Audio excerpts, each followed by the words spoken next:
सोदपुरे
phone करते भाई বোন সম্পর্ক বলতে সেই সম্পর্ক তো কেন আছে এরকম হলো তার জন্য শাস্তি চাই। আমার দিদিমার কল খালি হয়েছে, আমি স্বামী চলে গেছে, ছোট ভাইটার কি হবে সেটা আপনারা বিচার করে বলুন। ভাই বোনের সম্পর্কে কি বারবার ফোন করে বলতে দাদাকে ফোনটা দাও, হতে পারে কিন্তু আমরা এটা আন্দাজ করতে পারি না, কিন্তু সেটা ব্যক্ত দাদা বলে কিন্তু আমরা সেই হিসাবে জানি তার ভিতরে কি রহস্য আছে সেটা ওই বলতে পারবে।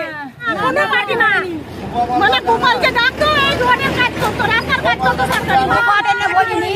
এখন সমস্ত কিছু দোষ আর ওনারা চাচ্ছেন পার্টি উল্টা পাল্টা পার্টি পলিসি করার জন্য এরকম ঘটনাটা ঘটিয়েছে। যে ঘটনাটা ঘটেছে, যে কোনো মৃত্যু, যে কোনো মার্ডার যে কোনো পরিবারের জন্য খুব বেদনাদায়ক। আমরাও চাইছি এই ধরনের ঘটনার সঙ্গে যারা জড়িত তাদের প্রত্যেককে উপযুক্ত শাস্তি দিয়ে তাদের যেন অ্যারেস্ট করা হয়। এবং এর সঙ্গে জানিয়ে রাখি যে এই ঘটনার সঙ্গে বিজেপি কোনোভাবেই জড়িত নয়। আমি দায়িত্ব নিয়ে কথা বলছি।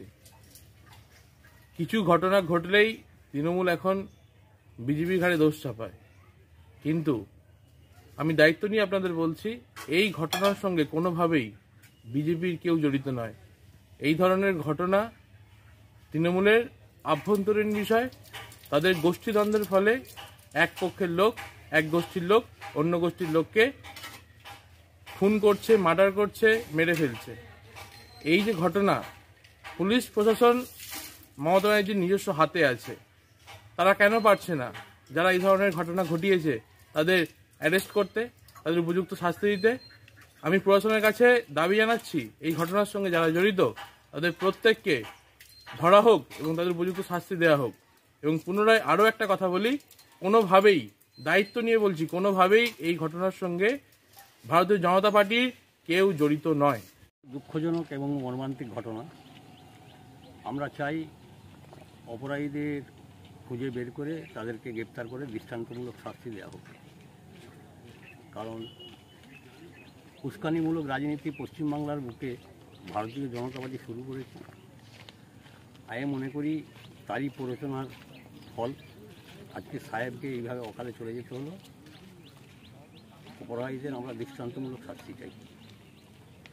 তাদেরকে একটা ইয়ং ছেলেকে এইভাবে মেরে দেওয়া হলো, গলা কেটে দেওয়া হলো, ধড় এক জায়গায়, মুন্ডু এক জায়গায়, সুপরিকল্পিত খুনের ঘটনা।